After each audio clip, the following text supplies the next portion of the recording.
ng ginigit ng kampo ni Ramos at D na hindi kapanipaniwala ang salaysay ni Totoy. Kasama na dyan ang mga tinamo umanong sugat, pasa at injuries ng dating driver na tila hindi naman tugma sa pananakit at pang-aabusong pinagdaanan niya umano. Tinitrip muna kung merong mga makikita mga pang-football, which we could assume na kung 3 days sa sinasabi niya walang sawa siyang umabot. Meron talagang makikita na matinding bruises kung sinasabi niya na may mga body burns pang nahubog sa kanya for 3 days.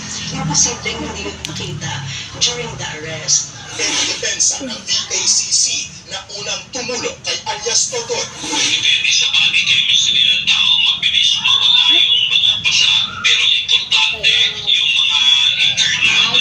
Kasi yung isang major complaint niya is pag-uusok siya. Ang sakit-sakit, parang ito-uusok na sabi nung nag-examine sa NBI. Say hi to the vlog. Kanina, nagtungo sa isang diagnostic center sa San Juan si Totoy para sa medical legal.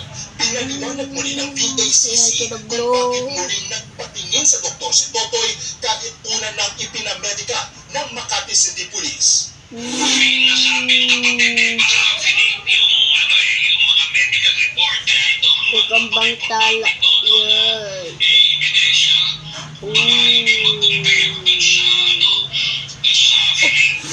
naman iginiit ng kampo ni Ramos at D na handa silang harapin ang paratang ni Totoy. Kumpiyansa raw sila na mapapagulaanan ang umano'y pananakit at illegal detention.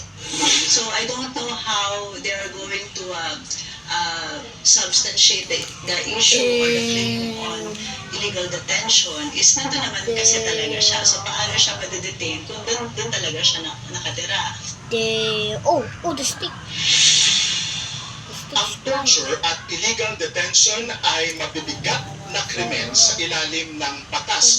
Posibleng maharap sa reklusyon perpetua o habang buhay na pagkakakulong ang inirereklamo. Non-bailable o walang piyansa, lalo na kapag malakas ang ebidensya. No. Gio, ano nang nangyari doon sa reklamong qualified theft na isinampa ni Michelle D?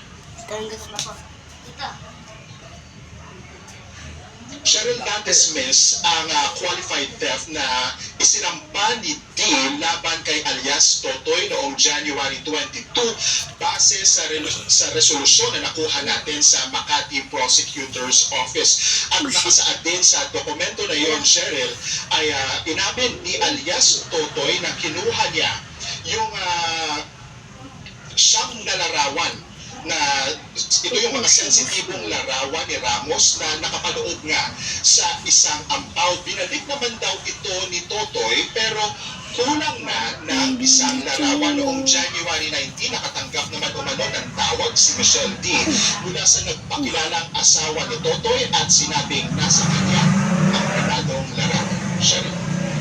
Maraming salamat, Gio Robles.